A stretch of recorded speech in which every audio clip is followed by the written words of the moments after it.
national hero and was likely to be the first man to walk on the moon.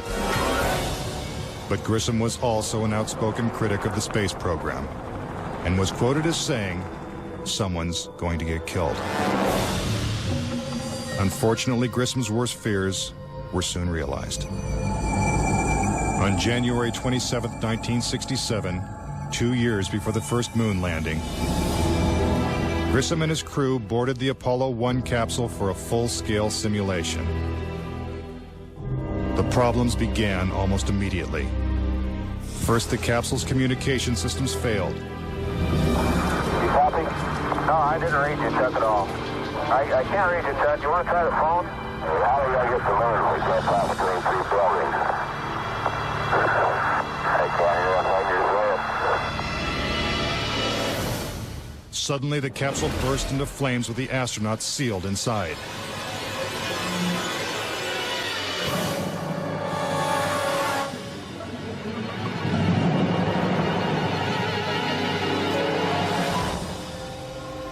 Tragically, Gus Grissom, Ed White, and Roger Chaffee lost their lives before ever leaving the launch pad.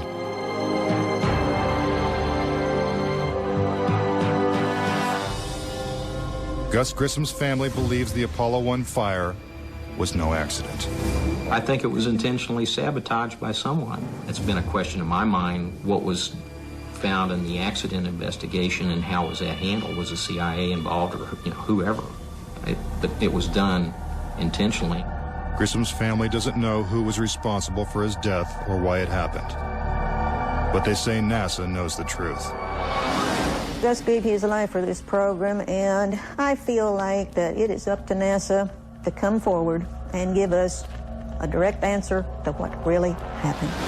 Were Gus Grissom and the Apollo 1 astronauts victims of a tragic accident? Or were they intentionally silenced because they knew too much? We may never know. The cause of the fire is still a mystery, and the capsule remains locked away at a military base. But Grissom wasn't the only Apollo critic to meet with a suspicious and untimely death. Thomas Ronald Barron was a safety inspector during Apollo 1's construction. After the fire, Barron testified before Congress that the Apollo program was in such disarray that the United States would never make it to the moon. He claimed his opinions made him a target. Has there been any pressure on you by NASA? Nothing. We were, my wife and I were somewhat harassed at home when this first thing broke some time back, but it's gone away now. As part of his testimony, Barron submitted a 500-page report detailing his findings. There was a real fear that the program could be stopped dead in its tracks. Then exactly 1 week after he testified, Barron's car was struck by a train. Barron, his wife, and stepdaughter were killed instantly. I believe that Thomas Ronald Barron was murdered because he had the truth to tell about the Apollo project. Barron's report mysteriously disappeared, and to this day, it has never been found. Between 1964 and 1967, a total of 10 astronauts lost their lives in freak accidents. These deaths accounted for an astonishing 15% of NASA's astronaut corps. To keep something that's alive wrapped up and covered over, you've got to eliminate all the people that can talk about it. We now realize that perhaps the reason Neil Armstrong has never given an on-camera interview is because he doesn't want to lie anymore. What threats may have been made upon such honorable men or their families to possess their reluctant cooperation and later ill feelings towards perpetuating this still darkened hour in American history? NASA's highest-ranking official, James Webb, resigned without explanation just days before the first Apollo mission. Why, when he was on the threshold of achieving the greatest accomplishment of his career? All 3 Apollo 11 astronauts also resigned shortly after their return.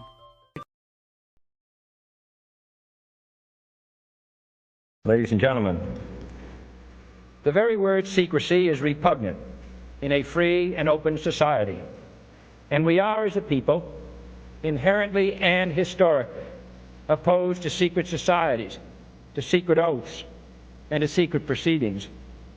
For we are opposed around the world by a monolithic and ruthless conspiracy that relies primarily on covert means for expanding its sphere of influence, on infiltration instead of invasion, on subversion instead of elections, on intimidation instead of free choice.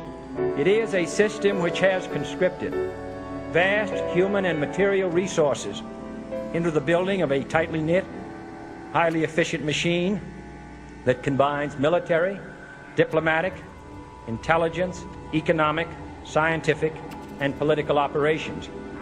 Its preparations are concealed, not published.